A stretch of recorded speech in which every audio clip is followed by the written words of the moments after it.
Ma'am Haryana में अभी धीरे धीरे एक कल्चर डेवलप क्या हो रहा है कि भाई जाट पार्लियामेंट, पंडित पार्लियामेंट और अलग अलग जो सभा है, पहले क्या होती थी, खाप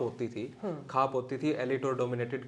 कास्ट की, और जो छोटी छोटी ये जो थी उनकी सभाएं होती थी। पर अब वो क्या लोग करते हैं कि एक बड़ा इवेंट ऑर्गेनाइज करते हैं और उनमें वो कहते हैं कि भाई चलो हम लोग एक हो जाएं, यूनाइटेड हो जाएं और प्रोग्रेस करें और यूनाइटेड हो जाएं किसी दूसरे के खिलाफ। तो यूनिटी तो अपने आप में कायरता का दूसरा नाम है। और क्या ये इस तरीके के इवेंट्स जो हैं वो और ज्यादा उस खाई को गहरा नहीं कर रहे जिसके खिलाफ, जाति के खिलाफ और या इन चीजों के खिलाफ समाज इतने लंबे समय से लड़ता है? क्या टेक है आपका इस पे? ये जो आप जिसकी तरफ इशारा कर रहे हैं, जो बोल रहे हैं, सबसे बड़ी चुनौती मैंने जो नाम लेके कहा है। हाँ, हाँ, चुनौती सबसे बड़ी आज हमारे समाज के सामने यही है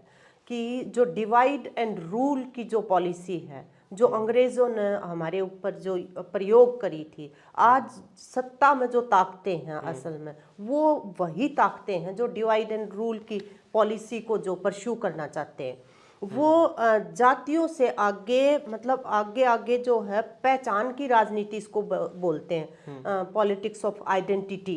कि आप लोगों को ना इतना बांट दो उनमें अपनी पहचान के, और वो पहचान जो बनाई जा रही है अब तो मतलब गोद से नीचे भी, गांव से नीचे भी मंदिर मंदिर जो है, जो गामा के जो शिवालय थे और ये जो थे, हाँ, तो वो जो अब मतलब शिक्षा जैसे जागरूकता थोड़ी सी आई थी, जिन चीजों को पीछे छोड़ के आगे बढ़ने की थोड़ी वो रुझान बना था, अब दोबारा से जब से ये 2012 से ये प्रक्रिया शुरू हुई, मोदी जी को जिम्मेदार ठहरा दिया, 2012 से शुरू हुई है ये, हाँ बिल्कुल, दे आर रिस्पॉन्सिबल। मोदी के कहने पे जाट पार्लियामेंट करते हैं।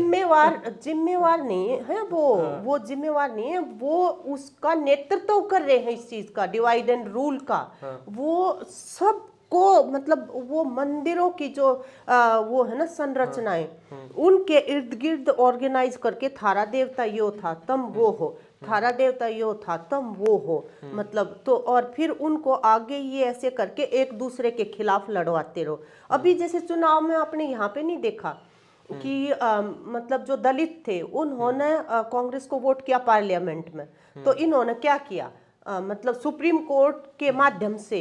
दलितों में भी ए और बी कैटेगरी करवा दी, मतलब भाई आपस में लड़ने लगे, वो आपस में ही लड़ने लगे वहां पे। तो इस तरह से उनको बांटो और फिर जैसे आपकी पॉलिटिक्स को सूट करता है उसके हिसाब से मतलब जो है उनको फिर किसी भी समय पे हवा दे के एक दूसरे के खिलाफ लड़वा दो। जो आप जो कह रहे हैं ना, बिल्कुल वही बात असल में, कि एक यूनिटी होती है अपने हितों के हिसाब से इकट्ठा होने की, एक यूनिटी होती है मतलब किसी के खिलाफ यूनिटी जो बनाई जा रही है, क्योंकि बीजेपी धन्ना सेठों की, सूदखोरों की, पूंजीपतियों की पार्टी है, तो और वो नीतियां उन्हीं के हक की बनाते हैं, लेकिन आम आदमी को किस तरह से बेवकूफ बना के रखा जाए, मतलब ये जो है, तो उनको बांट के रखो फिर, और बांट के रखो और इस तरह की लफाजी करते रहो as if we are for you. अब कर क्या रही है, मतलब बीजेपी कर क्या रही है कि वो धन्ना सेठों के हित की, अडानी अंबानी हर की राजनीति करते हुए, लेकिन दिखा ये रहे हैं कि हम तो तुम्हारे लिए हैं भाई, आम आदमी के लिए। तो जो पूरा आरएसएस और ये जो सब लोग हैं नीचे सक्रिय हैं आज ये सारा काम करने के लिए, लोगों को डिवाइड करने के लिए, और इसको हम लोगों को समझना पड़ेगा और समझाना पड़ेगा कि ये अल्टीमेटली हमारे हितों के खिलाफ है। हम किसान हैं, हम मजदूर हैं, हम कर्मचारी हैं, हम जो हैं उसके अपने पेशे के हिसाब से संगठित हों,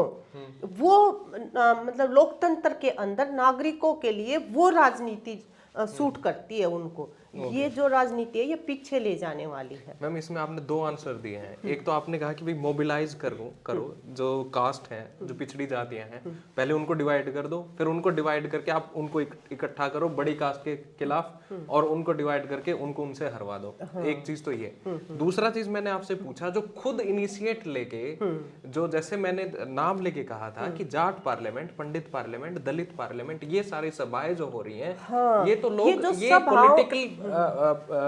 मोटिवेटेड हैं या वो लोग खुद इसको कर रहे हैं? जो जो जाट है ना, चाहे वो पंडित है चाहे वो जाट है, वो एक मोनोलिथ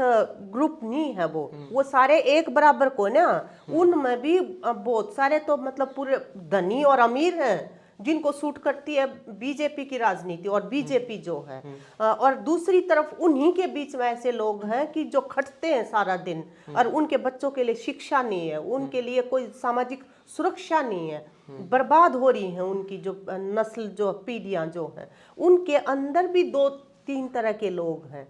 मतलब तो जो ये कर रहे हैं जातिवादी, जो ये बनाने लग रहे हैं इस तरह के, वो लोग जो हैं वो उन्हीं की दलाली असल में करते हैं जो। Okay, okay.